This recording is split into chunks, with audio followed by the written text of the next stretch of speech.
Доаѓаме во населба Расадник, не времето направи големи проблеми. Овде конкретно што има направено? Не знам, покриво е открили по мај половина. Значи силниот ветер однесе доста покриви. Сега ќе се упатиме кон едно момче да видиме оно се жали нешто. Силно невреме, значи за кратко. Еве имавме повик од наш граѓанин.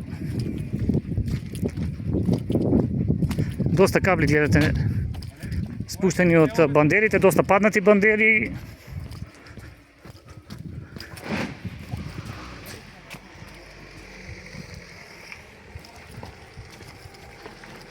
Еве скршени дел од покриви, инвентар. Тука сме на улица која? Грозданец број 2. Да видиме што се има случајно. Добар ден. Иако не е баш добар, ама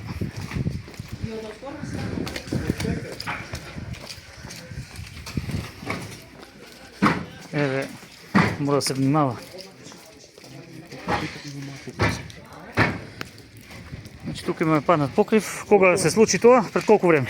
Под прилика пред половина час, агането може да им повеќе.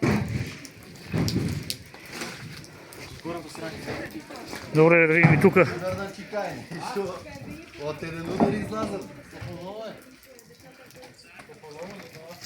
Значи голема штета. Гледаме и тука цел покрив отишол. Сега ќе биде потребно некоја поддршка, еве упатувам апел. Нашиот кров исти. Да. Од плео, од тука на крово, преку соларното на Орехово. Преку патот онам. Соларното е скршено, Се. черемиди. Червиди. Ќе пријавиме, значи улица Грозданец број 2. Грозен број 2. И од другата страна на его. Нема това каска, нема и страшно.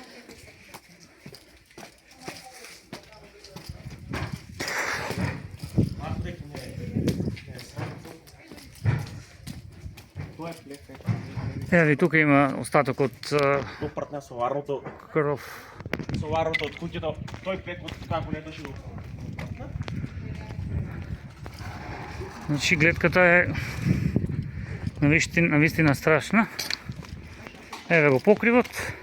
Цела фолија е сплескана на некој начин од покривот, е потрупана, не може ништо да... Имаше ли град?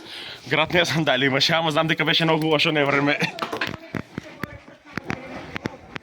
Двете фолии, ја туа најмав горе теди краставици фолиичка, нема ништо од неја. Ја доле таа сплеска крово врз неја ништо. Значи голема штета. Голема штета. А кровот целиот таа страна разништа на целиот кров. Се гледа да и на... Ке плево ке удалил по черемиите и тоа се разрушило. Еве ние ќе снимиме, па ќе се надеваме че ви излез Ево го тоа представи. плек што го гледаш таму, ја бех ту по тарас, ка пукна соларното и плево на таму, ка тоа така беше и декој.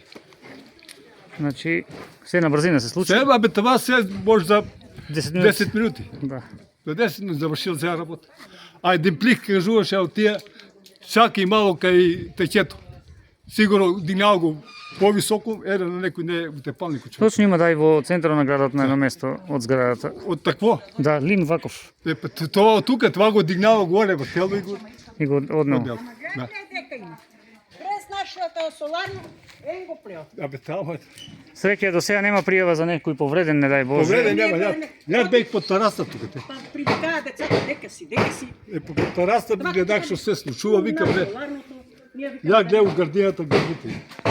Да се е пртнато. Од крово девато гардина. Добро, благодариме што не повикавте, па да се надеваме дека некој ќе ви слушне и ќе ви излезе. Погни. Соларното ја го Фасадата од тада на чошо оштетени она околу. Кај соседите што гледаме. Целиот кров, тоа беше покриено на двеволи, така. Ама толку е сеглам направи, ако мое. Добро. Не сум мајстор. Благодариме, ќе идеме сега и тука долу има некои се жалат луѓе да видиме. Фала ви многу и поздрав. Да се надеваме дека ќе се реши. Признајте кашта соларното е пртнано керамиди. Уште еднаш улицата беше? Улицата која беше? Грозданец број 2. Грозданец број 2. Ја соларното гледа дека е пртнано, скршено и... Благодарам. Еве, може да видите како изгледа градот после ова невреме. Жици насекаде. Остатоци од покриви, лимови.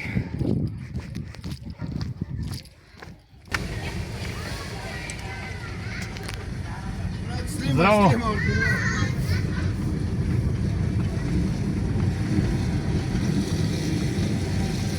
Ева сега се упатуваме кон уште една улица во Расад, никаде не повика.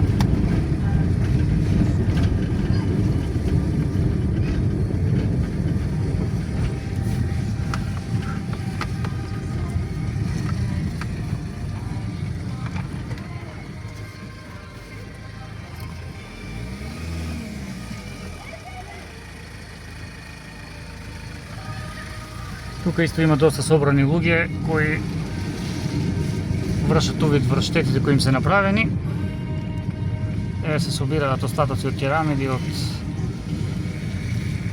дрво некој паднато врз автомобил.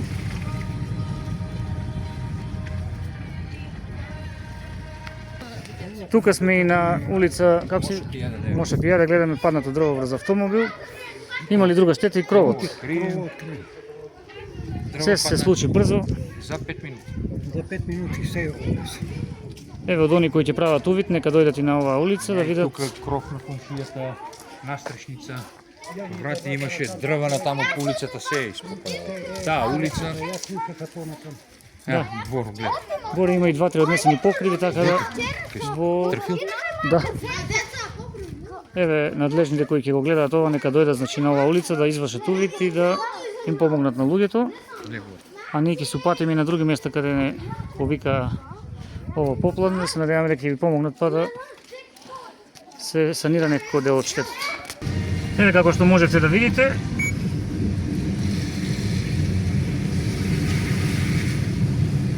доста штети овде во Расадник. Не знам колку ќе успееме да прочитаме пораки од наши читатели.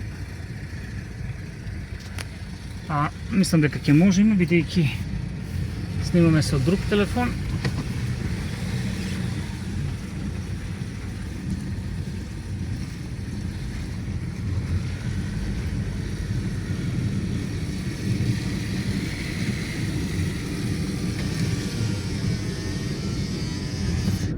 Ало, здраво!